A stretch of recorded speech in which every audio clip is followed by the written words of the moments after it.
Manhole के part 2 में आपका स्वागत है। अगर आपने इसका पिछला पार्ट नहीं देखा तो उसका लिंक डिस्क्रिप्शन में है। बिना वक्त गवाए सीधा स्टार्ट करते हैं। Manhole chapter 10 the second man part 1।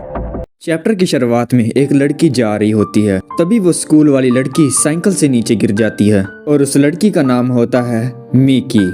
Mickey के गिरने की वजह थी मैनहोल का ढक्कन। मिकी उसे देखकर कहती है ये तो कितना बुरा है, ये किसने किया। तभी मिकी की नजर एक आदमी के ऊपर पड़ती है जो कि नंगा खड़ा था। तभी मिकी उस आदमी को देखने लग जाती है और कहती है कि ये तो कितना गंदा आदमी है, तो बिना कपड़ों के खड़ा है। अब मुझे क्या करना चाहिए? अगर मैं कोई आवाज ना करूं, शायद उसको देखूं भी ना, तो शायद यहाँ से मैं जा सकती हूँ। तभी वो अपनी साइकिल उठाती है और आंखों को नीचे करके वहाँ से जाने की कोशिश करती है, पर लेकिन वो उस आदमी को देख लेती है। ये वही आदमी होता है जो उस मैन होल के अंदर बंद होता है। मिकी उस आदमी की शक्ल देखकर बहुत ज्यादा डर जाती है। अपना सामान छोड़ के वहीं से भाग जाती है। जल्दी से घर पहुंच के वो अपने दरवाजे को लॉक कर देती है।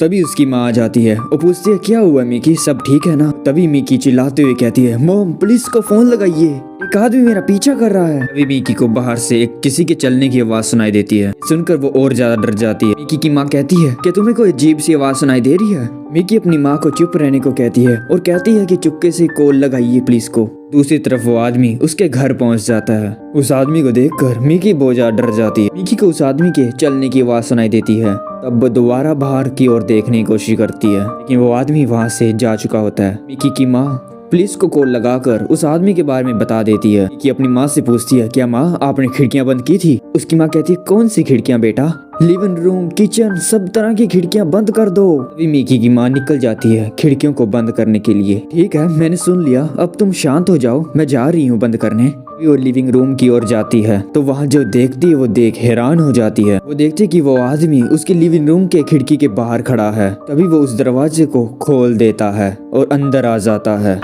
Chapter 11 the second man part 2। Mickey एक भारी चीज को लेकर उस आदमी के सर के ऊपर वार कर देती है। तभी वो आदमी नीचे गिर जाता है। तभी मिकी फ्लावर पॉट उठाकर उसे मारने वाली ही होती है। तभी वो आदमी माफी मांगने लगता है और तभी सीन शिफ्ट होता है।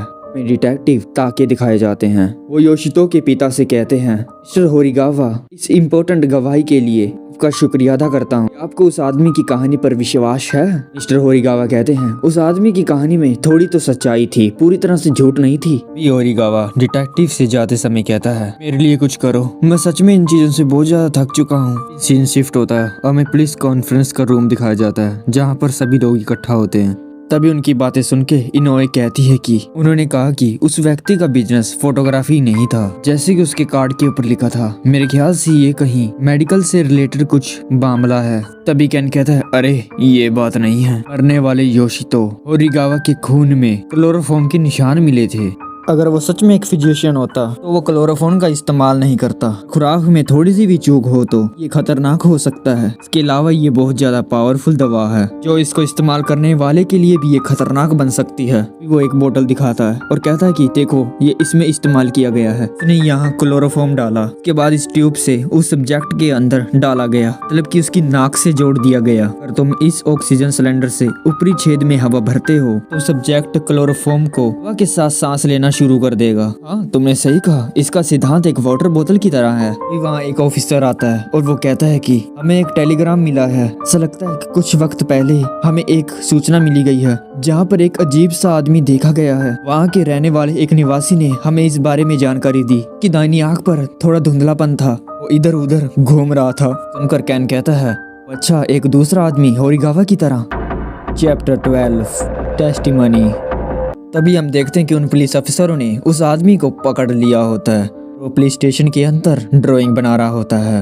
तभी वहाँ कैन आ जाता है और उसे देखकर कहता है कि अच्छा तो ये ड्राइंग बना रहा है। तभी वहाँ दूसरा आदमी खड़ा होता है और वो कहता है कि ये हाई स्कूल निकलने के बाद उसने एनिमेशन स्कूल में एडमिशन ली होगी। इस आदमी का नाम मसाकी तमुरा है और ये 26 साल का है जो बेरोजगार है। तभी कैन ताकी से पूछता है क्या इसे देखकर आपको कुछ याद आया है?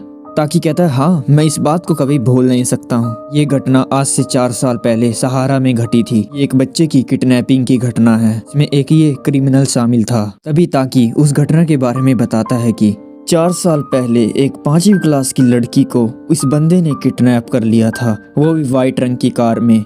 घटना के 6 घंटे के बाद ही इस मसले को सुलझा लिया गया था। हालांकि उस घटना की वजह से वो लड़की पूरी तरह से गूंगी हो गई थी। आखिर में इस लड़की ने सारा सिटी को छोड़ दिया था। अपने दादा के साथ एक होकाइडो में घर में रहने लगी थी।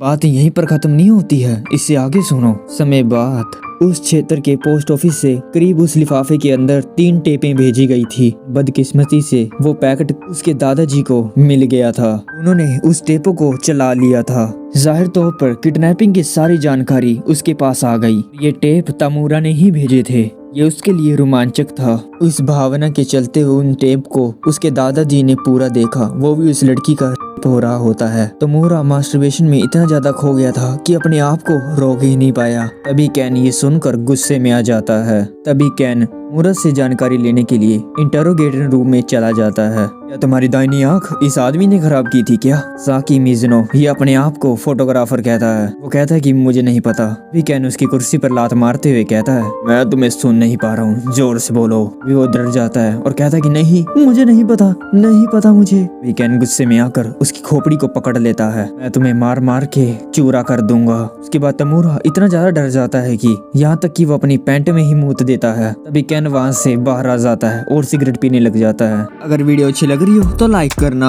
चैनल के ऊपर न्यू हो तो सब्सक्राइब भी करना। मैं ऐसे ही हॉरर मांगा लाता रहता हूँ। कमेंट करके बताना कि मुझे कौन सी मांगा करनी चाहिए।